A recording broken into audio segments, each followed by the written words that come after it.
Hey guys, thanks for tuning in to another video on ForgottenWeapons.com. I'm Ian McCollum, and I'm here today down in Florida at IO Inc. Interordnance, taking a look at a pair of rifles that are part of this big stash that they found and brought into the US out of Africa. These are particularly interesting because we have a Gewehr 88 and a Karabiner 88, early German commission rifles, that are actually stamped as property of Emperor Menelik II of Ethiopia. Now, Ethiopia has actually a particularly interesting history. It is perhaps the only substantial African nation that managed to avoid becoming a colonial protectorate of one of the European powers during the late 19th century, early 20th century. And it did this largely thanks to the foresight and thoughtfulness of Menelik II. So he acquired power, or came to power in 1889, and he would rule for 20 years, ultimately dying, well, he had a stroke, he died in 1913, power transitioned from him to his wife in 1909, so a 20-year reign. And during this period, he did quite a lot to modernize Ethiopia. He founded a national currency.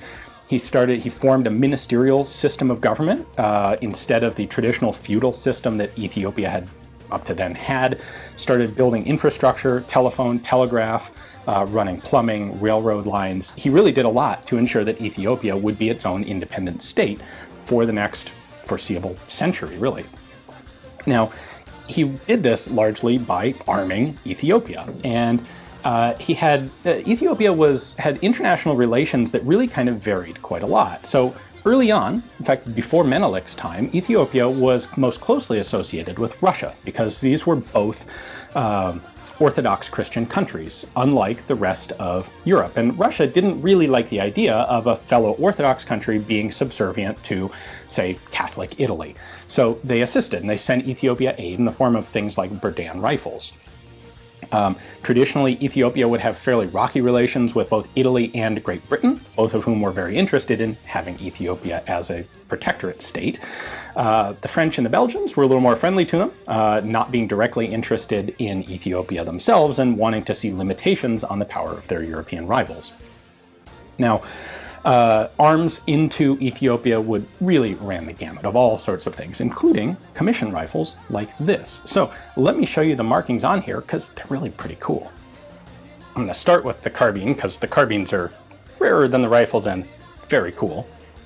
As you see up on the top here, this was never refitted to use stripper clips, and it was never recut for longer ammunition like a great many of the commission rifles, the Gewehr 88s, that are available in general were the ones that stayed in Europe.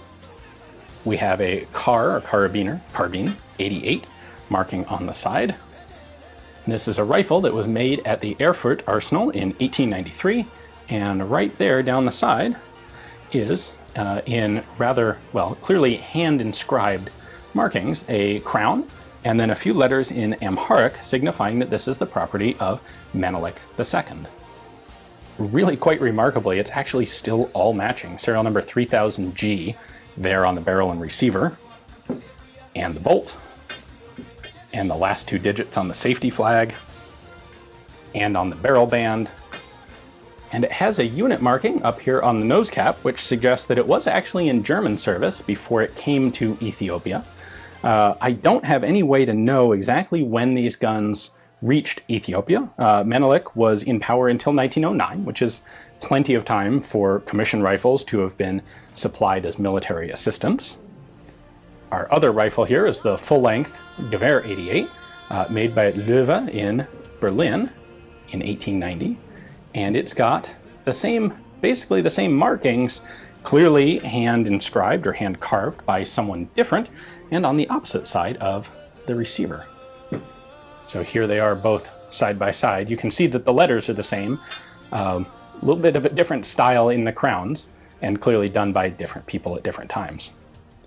When Menelik II first became emperor in 1889, the Italians were just in the process of forming and taking the colony of Eritrea, which is directly adjacent to Ethiopia. And it basically makes Ethiopia a landlocked country. Eritrea is this basically narrow strip of land on the eastern coast of Africa. So there was some friction, shall we say, back and forth, and ultimately a treaty was signed in 1893 between the Italians and Menelik on behalf of the Ethiopians, acknowledging that the Italians could keep Eritrea and Ethiopia would remain its own state. However, there were two versions of the treaty. There was one in Italian and there was one in Amharic, the native language of Ethiopia. And Menelik didn't speak Italian. So he signed a version in Amharic, being assured that it was, both were the same. Well, they weren't actually the same. The technical wording in the Italian version, the technical wording in the Amharic version said that Ethiopia would be welcome to use Italy's diplomatic connections to make discourse basically with the rest of the world. The Italian version said that Ethiopia was required to use Italian diplomacy to talk to anybody else. In short, the Italian version made Ethiopia a formal protectorate of Italy. And when Menelik discovered this, when he realized this, basically he went to start talking to some of the other European powers and got back letters saying, we can't establish diplomatic relations with you because you're a protectorate colony of Italy. And he basically went, I'm a what the hut now?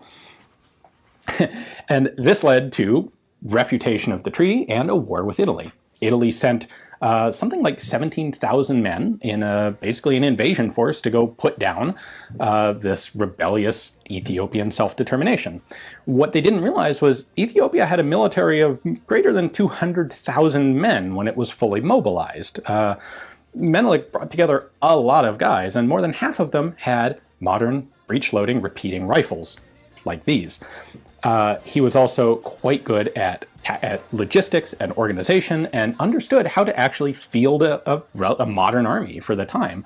And at the Battle of Adwa, the Italians dramatically underestimated both his numbers, his arms, and his capabilities, and got themselves thoroughly beaten, which prevented Italian occupation of Ethiopia for about 30 years until they came back in the 1930s. Now that's a story for another time, but it really is one of the relatively few stories of a native African force being sufficiently capable and well-armed and well-led to thoroughly defeat a European force, even if they did have the advantage of significant numbers. So, a very cool piece of relatively, I think, unknown history.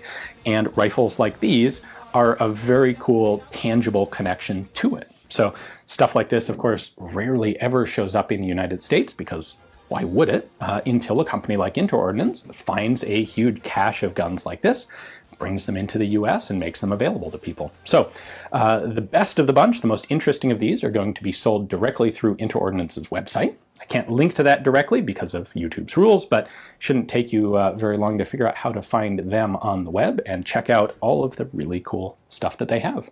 Thanks for watching.